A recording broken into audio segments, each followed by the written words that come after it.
You're about to drop 40, maybe 60 grand on a used SUV, thinking you've just bought a reliable family hauler for the holidays. But right now, in 2026, there are 7 specific SUV engines on the Australian market that are quietly ticking down to a catastrophic wallet-destroying failure. And the worst part? Dealerships are still happily selling them to you every single day.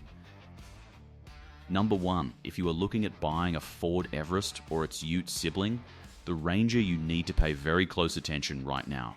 The 3.0-litre V6 diesel is a powerhouse. On paper, it is exactly what you want for towing a massive caravan up the ranges or packing the family for a trip across the outback. But here's the part most people miss in 2026. A massive manufacturing defect has reared its ugly head regarding the turbocharger's oil return line. During the factory assembly process, a critical O-ring gets stressed and pinched. For the first few thousand kilometers, you won't notice a thing. The car drives perfectly. But underneath, the pressure is building. Eventually, that seal gives way. When it does, it starts dumping engine oil. The real problem starts when you are cruising down the highway at 110 kilometers an hour, and all of a sudden, your engine loses oil pressure. A V6 turbo diesel running dry under load doesn't just stall, it grinds its internal bearings to dust. It blows up. Ford is currently trying to fix this across dealerships, but if you buy a second-hand Everest that hasn't had this specific factory fix done, you are playing Russian roulette with a replacement engine bill that can easily top 20 grand. If you are inspecting one, you need to check the service history specifically for the turbo oil line fix. If it's not there, walk away. Number 2, this one is a classic trap for young families. You see a beautifully styled, feature-packed Hyundai Santa Fe, Kia Sorento, or Kia Sportage sitting on the used car lot. It's got leather seats, Apple CarPlay, and a very tempting price tag. But under the bonnet sits the 2.4-litre Theta 2 4-cylinder petrol engine, and it is famous worldwide for entirely the wrong reasons. This is where it gets interesting. The issue with this engine isn't wear and tear from bad driving, it was literally born to fail. During the manufacturing process, microscopic metal shavings were left inside the engine block's oil passages. As you drive, those metal shavings mix with the engine oil and get pumped straight into the main bearings, the most critical moving parts of your engine. Over time, this metal-on-metal friction creates immense heat. Many drivers report driving completely normally down a regional road when suddenly they hear a loud, rhythmic knocking sound from the engine bay. That is the knock of death. Within minutes, the engine can completely seize up. In severe cases, a connecting rod will violently snap and punch a massive hole straight through the side of the engine block, leaving oil all over the road and you stranded in the middle of nowhere. There have been massive class action lawsuits over this globally, and thousands of these engines have been replaced. But the second-hand market in Australia is still flooded with them. Do not buy a mid-size Korean SUV from the last decade without confirming exactly which engine is sitting under the hood. Number 3, I know what you are thinking. It's a Toyota. They are unbreakable, and normally you would be right. But the early versions of the 2.8-litre turbo diesel engine found in the wildly popular Toyota Prado and the Fortuner SUV between 2015 and around 2020 have a dark secret that has cost Aussie owners millions of dollars. The core issue here is the diesel particulate filter, or DPF. In Australia, a lot of people buy a big diesel Prado just to do the school run in the suburbs or sit in stop-start Sydney traffic. And that is exactly where many drivers go wrong. Diesel engines need to get incredibly hot on long highway drives to burn off the soot trapped in the exhaust filter, because city driving doesn't generate enough heat. The Toyota engine tries to force the filter to burn off by dumping extra raw fuel into the cylinders, but the system is flawed. The filter blocks up completely. What happens next is a nightmare.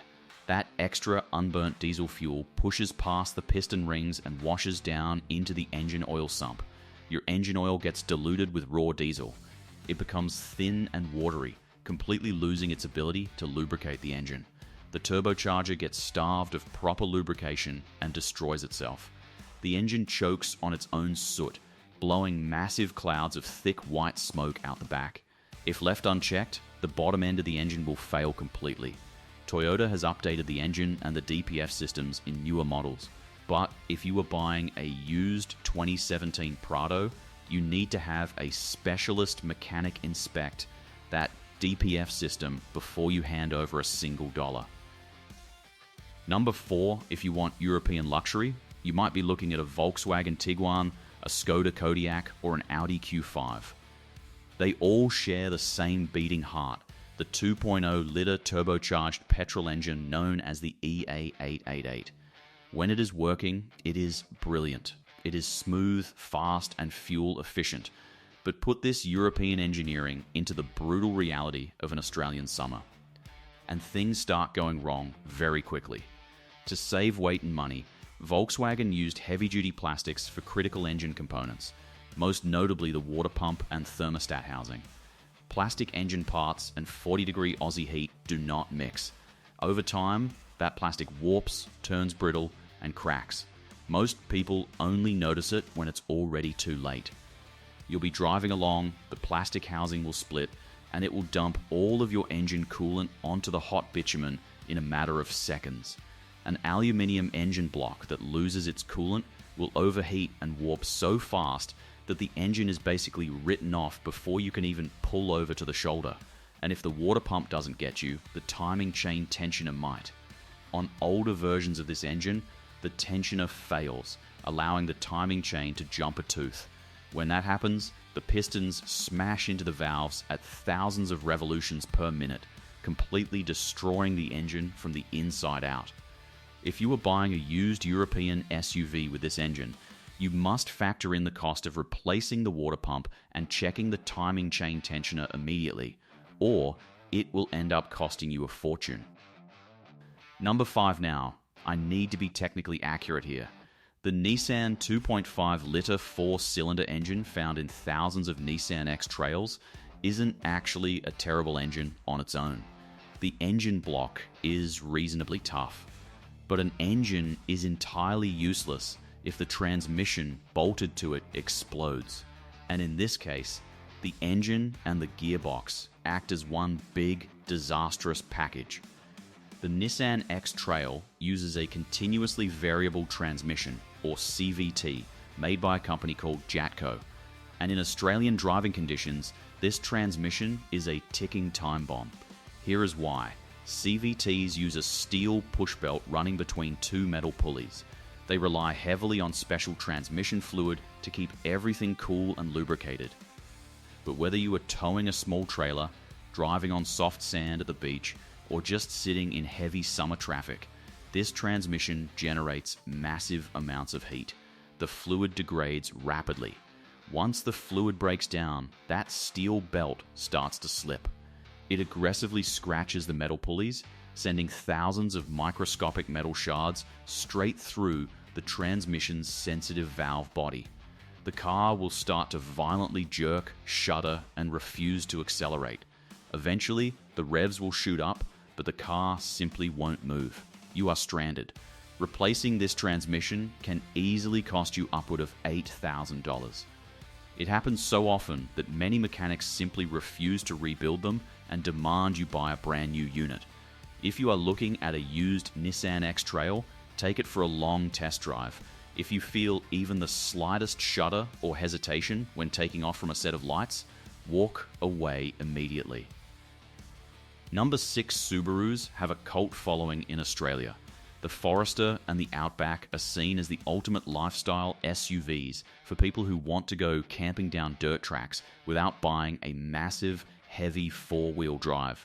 Historically, Subaru engines were famous for blowing head gaskets. But if you are buying a post-2015 model with the newer 5-liter FB25 boxer engine, the problem has evolved into something far more sneaky, massive oil consumption. Because of the way the pistons lay flat in a boxer engine, combined with low-friction piston rings designed to pass modern emissions tests, these engines can literally drink their own engine oil. Real-world examples show owners checking their oil dipstick just a few thousand kilometers after a service, only to find it completely bone dry. If you are not the kind of driver who manually checks your engine oil every time you fill up with petrol, this engine will catch you out. Running an engine on low oil destroys the main bearings. You will hear a loud knocking sound and the engine will seize. To make matters worse, late model Subarus with this engine suffer from a massive failure rate with the electronic thermocontrol valve. This valve replaces a traditional thermostat. When it fails, and it fails a lot, it gets stuck closed. The engine cannot cycle coolant to the radiator, and the car will overheat violently, blowing the engine if you don't shut it down immediately. A replacement valve costs thousands of dollars in labor because of where it is buried under the intake manifold. Number 7, our final engine to avoid sits under the bonnet of the Mitsubishi Outlander and the Eclipse Cross diesel variants. Much like the Toyota we talked about earlier, the Mitsubishi 2.2 Litra turbo diesel falls victim to modern emissions technology clashing with Australian driving habits if you use a diesel Outlander just to drive around town. Doing short trips to the shops or dropping the kids at sport, the exhaust system never gets hot enough to clean itself. The car's computer will try to force a burn-off cycle by injecting excess diesel into the engine. But because you are doing short trips, you turn the car off before the cycle finishes. The unburnt diesel drips down the cylinder walls and directly into the oil pan. According to industry data and common maintenance guidelines, engine oil is designed to lubricate, while diesel fuel is a solvent designed to clean. When you mix the two, you get a watery sludge that cannot protect metal parts. The oil level actually rises on the dipstick. Once that diluted oil is pumped through the engine, the friction destroys the crankshaft bearings. The engine starts rattling aggressively, the oil pressure light comes on, and shortly after, the engine is completely ruined. A brand new replacement engine from Mitsubishi is shockingly expensive, often costing more than the used value of the car itself. Buying a used SUV in 2026 isn't just about picking a brand you trust or finding a car with a nice color and a clean interior. It is about knowing exactly what piece of machinery is sitting under the bonnet. Car manufacturers are under massive pressure to make engines lighter, more powerful, and better for the environment. But in doing so, they have created incredibly complex engines that do not tolerate poor maintenance, heavy city traffic, or the harsh Australian climate. Before you sign any paperwork, do your homework. Get an independent mechanical inspection, demand a perfect logbook service history, and if a car has a known fatal flaw, just cross it off your list entirely. There are plenty of good cars out there. You don't need to buy somebody else's expensive headache. If you currently own one of these SUVs, let me know in the comments below how it has been treating you. Have you had these issues, or have you dodged a bullet? Make sure you hit that subscribe button for more honest, no-nonsense car advice, and I'll see you in the next video.